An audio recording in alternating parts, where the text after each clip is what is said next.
Les fantasmes ou fantasmer. Alors c'est le même mot, mais pour moi ça ne veut pas dire la même chose. Je vous explique pourquoi.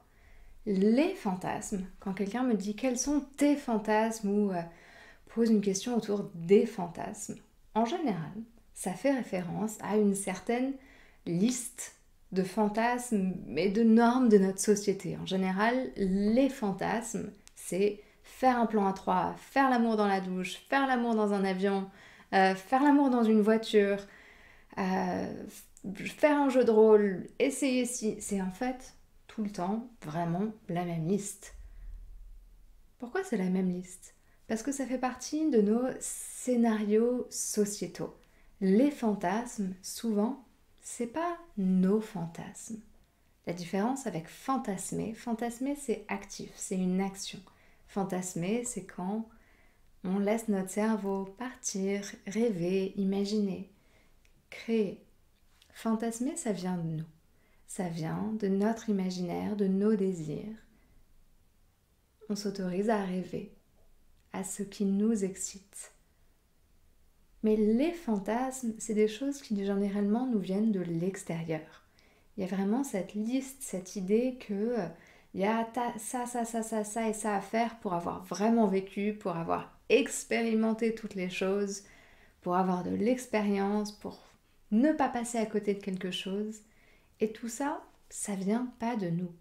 Donc, les fantasmes, si on peut les mettre de côté, ça m'arrangerait. Et si on peut commencer à vraiment fantasmer, s'interroger sur qu'est-ce qui nous excite, qu'est-ce qui est juste pour nous. Parce que prenons même l'idée d'un plan à trois. Le fantasme, je pense, le plus courant, parce que c'est celui qui est mis en avant partout, alors que pourtant un plan à trois, déjà faire l'amour à deux, ça demande tellement d'énergie, d'attention, de précision.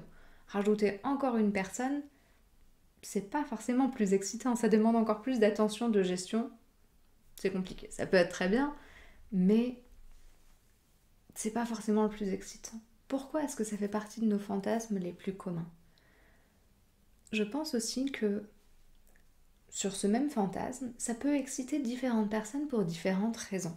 Par exemple, une personne peut être excitée dans le fait d'avoir l'attention de deux personnes en même temps et de se sentir vraiment profondément important ou importante.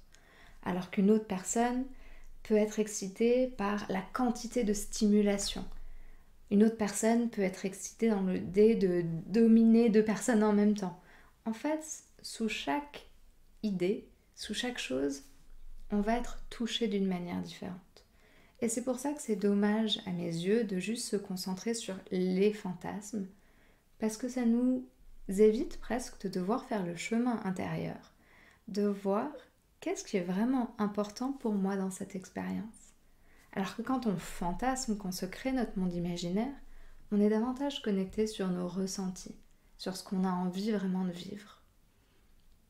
Est-ce que la différence est claire pour vous?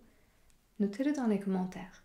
Est-ce que vous êtes plus connecté à vos fantasmes ou à laisser votre imaginaire fantasmer? Qu'est-ce que vous observez dans votre corps comme différence entre les fantasmes et fantasmer? Dites-moi. Je vous invite à vous abonner à la chaîne, à sonner la petite cloche pour recevoir toutes les notifications et on se retrouve très bientôt dans une autre vidéo.